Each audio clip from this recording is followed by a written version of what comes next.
For those who may not be familiar with the term manuscript, let me briefly explain.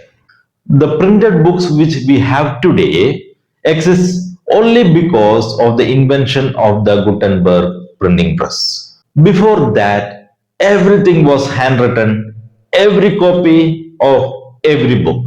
The Mishnah, the Tosefta, and even the Bible were all written in the first, second, and third centuries. But what we have today are not the original copies. They are hand copied reproductions passed down through generations. So, if you have a copy or manuscript of any of these texts, it is important to ask from which century is this manuscript copy. For example, if we have 4 or 5 handwritten copies of a particular text, some dating from the 2nd or 3rd century and the others from 7th or 8th. If the later manuscripts contains sentences or words that are not included in the earlier ones, we can reasonably conclude that these words are later insertions.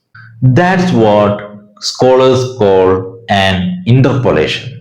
The Vienna manuscript is one such later manuscript written around 9th or 10th century. And it's in this manuscript the expression Jesus ben Panthera somehow appears, a phrase absent from all the earlier manuscripts. And this brings us back to what I said earlier. Manoj is completely mistaken and confused here.